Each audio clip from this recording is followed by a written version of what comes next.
Born in Falkirk, Scotland in 1904, Thomas Clement Douglas emigrated to Canada with his family in 1910.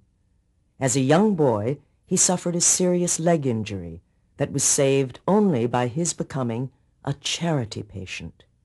This incident would shape the rest of his life. He remembers the 2 years he was in and out of that hospital. He saw many friends, little friends that he made, die, many people who couldn't get the treatment they needed. And he really saw the desperation for poor people. And I think Tommy vowed to himself that if he ever was in a position to change that, he would see that everybody who needed medical care got medical care, whether they could pay for it or not.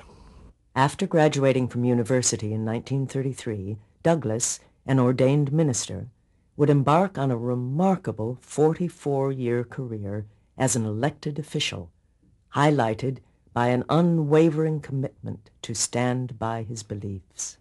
He showed enormous ability, in my view, as a leader, knowing in effect where he wanted to go and wanting people to come along with him on important critical issues. He had a great capacity to engender loyalty in the people who worked with him and engender affection in the electorate. This ability to lead people and to give people hope gave him this magic feeling in Saskatchewan that if Tommy said we could do it, we would. Tommy was able to take all of those groups and weld them into a political organization which came into office in 1944 and introduced huge innovations for Saskatchewan and ultimately for Canada. His impact on Saskatchewan was immense. He established provincial air and bus lines, collective bargaining, as well as, among others, lumber, fish, and fur marketing boards. In Saskatchewan, there was strong support for it. There was a kind of a pioneering spirit in Saskatchewan always that they were breaking new ground, and that spread throughout the country. And he brought people together and he helped them, showed them that it's possible when working collectively, nobody has to be without.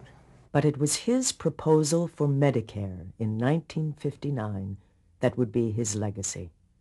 Douglas envisioned a universal, prepaid, and publicly administered system. There was no question that in the Saskatchewan environment, the general population supported it. They knew how good that hospital program had been, and the idea of not having to worry at all about doctors' bills certainly won people over. 25 years later, those same principles are found in the 1984 Canada Health Act.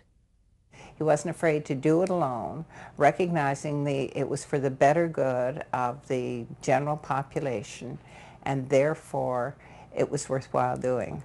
If he hadn't done that, and if he hadn't done it without the federal funding, I doubt if we'd have a universal health care system today.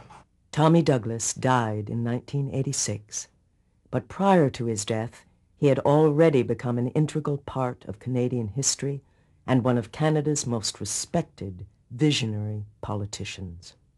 He was a great Canadian, he was a great leader, but we mustn't lose sight of that. If we're going to build the future, we have to remember our past and how it came about.